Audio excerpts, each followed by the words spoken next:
तो यहाँ मैं सो के उठी थी और बना रही थी शाम की चाय, क्योंकि हमें पता चला आज गांव में कीर्तन है तो हमें जाना था गांव, इसलिए मैं रेडी होने से पहले चाय बना रही थी। तो हम लोग हो गए तैयार और हम जाएंगे गांव, क्योंकि है गांव में आज कीर्तन। क्या है लड्डू?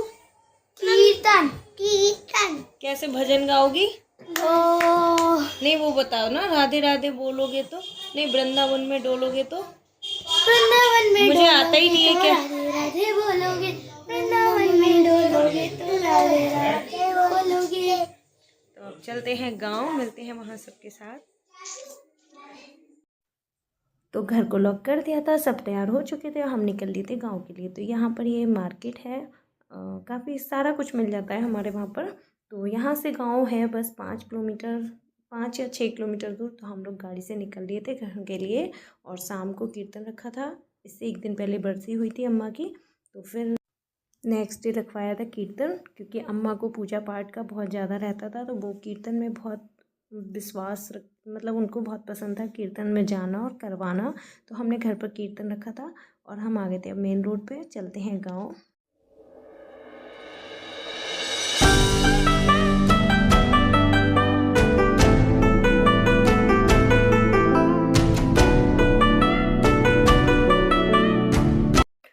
तो अभी हम पहुंच गए गांव। बच्चों की मस्ती स्टार्ट हो चुकी थी, तो कीर्तन की तैयारी हो रही थी यहाँ पर, और ये बच्चे म्यूजिक में सब डांस कर रहे थे। यहाँ मम्मी बैठी हुई थी अंदर, और ये अंदर लगाया हुआ था कीर्तन के लिए दरबार, और यहाँ म्यूजिक साउंड चेक हो रहा था।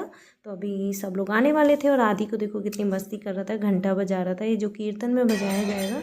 यहाँ ये लोग भी आ चुके थे, कीर्तन शुरू हो चुका था।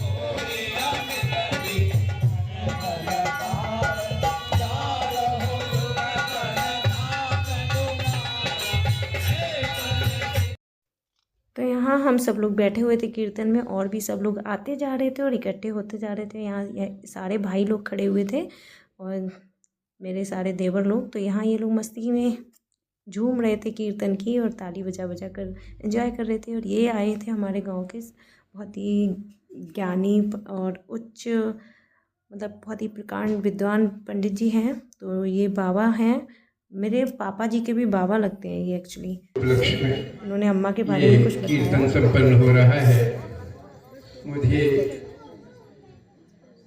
उनकी स्मृति आ रही है कि आयु में बहुत कम था मैं। दोनों लोगों का जीवन निभाया, हमेशा चाचा जी ही कहा, और उन्होंने भी जीवन पर्यंत हमसे पर्दा भी किया, हमेशा चाचा जी ही। तो इन लोगों से शिक्षा लेना चाहिए कि मर्यादा का पालन कैसे किया जाए। फिर उनका जीवन भी धर्म के लिए समर्पित रहा। एक बार मंदिर जाते हुए गिर भी गई, चोट भी लग गई, लेकिन भगवान की पूजा, जल चढ़ाना, जो भी जितना जानती थी उसमें कभी संकोच नहीं किया, हमेशा लगी। तो ऐसे ही भगवान के प्रति समर्पण के यदि भाव हो, तो ऐसे लोगों को, ऐसे पुण्यात्माओं के लिए भगवान सदगति ही प्रदान करते हैं। तो एक बार उनकी स्मृति में उन्हें भगवान का कीर्तन, भगवान की कथा, भगवान का गुणगान, भगवान के स्मरण, ये सब करने का एकमात्र उद्देश्य ये है कि हम ये समझ सकें कि हमारा ये नाशवान जीवन सदैव रहने वाला नहीं है। इसलिए भगवान के प्रति समर्पण भाव रखें और अहंकार का त्याग करके, सत्य का अवलंबन करके, सत्यपरता से, ईमानदारी से अपना जीवन जिए। भगवान को समर्पण करने पर जीवन पवित्र हो जाता है। हमेशा उस व्यक्ति से शुभ काम होते हैं जो भगवान के लिए समर्पण भाव रखता है। इसलिए भगवान को ही अपने जीवन भगवान के हवाले कर देना चाहिए अपने। ये 2-4 लाइनें हैं, दोहरा लें आप लोग। जीवन है तेरे हवाले मुरलिया वाले, जीवन है तेरे हवाले मुरलिया वाले, जीवन है तेरे हवाले मुरलिया वाले, जीवन है तेरे मुरलिया वाले। तो इस तरह से बाबा ने बहुत अच्छी अच्छी बातें बताई और भजन गाया। फिर उसके बाद आरती हुई और यहाँ मेरे हस्बैंड आरती सबको दे रहे थे। तो मेरे पास पैसे नहीं थे, मैंने इनको ही दे दिए थे। तो इनसे ही पैसे लेकर मैंने आरती ली। तो इन्होंने मुझे इकट्ठे पैसे दे दिए थे कि बच्चों को भी दे दो और तुम भी आरती ले लो। तो यहाँ हम सब लोगों ने आरती ली और ये देखिए मुझे पैसे दे दिए थे इन्होंने। फिर हमारे यहाँ एक मढ़ी है, छोटा सा मंदिर, वहाँ पर ये संत जी रहते हैं। तो ये आए थे तो सबने इनका स्वागत किया फूल से और लेने गए थे बच्चे घर से, तो लेकर आए थे और उनका सबने अच्छे से स्वागत किया, आदर सत्कार किया और उनको खुद पापा जी उठकर गए थे, उनको रिसीव किया और उनको आसन पे जो उनके लिए बिछाया हुआ था पहले से बिठाया और सबने उनको चरण वंदना, चरण स्पर्श करके आशीर्वाद दिया। तो यहाँ सब लोग इकट्ठे हो गए थे और एक साइड भजन कीर्तन चल रहा था। उसके बाद चाचा जी ने सबके ऊपर पुष्प वर्षा की, फूल बरसाए। सभी श्रोता जो भी थे कीर्तन में सभी जो लोग शामिल थे तो सबके ऊपर फूलों की बरसात की और बहुत ही अच्छा लगा। सारी फैमिली और सभी गांव से काफ़ी लोगों ने सबने मिलकर अच्छे से कीर्तन किया, पूजन किया।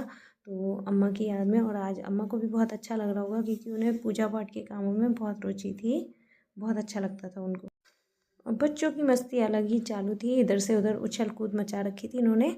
फिर मैंने आदि को भेजा था कि आप भी पैर छूकर आशीर्वाद लेकर आओ, और ये शिबू बार बार कभी इधर से उधर भाग रहा था, मेरे पास आ रहा था, कभी कहीं जा रहा था। तो अब बारी थी प्रसाद बंटने की।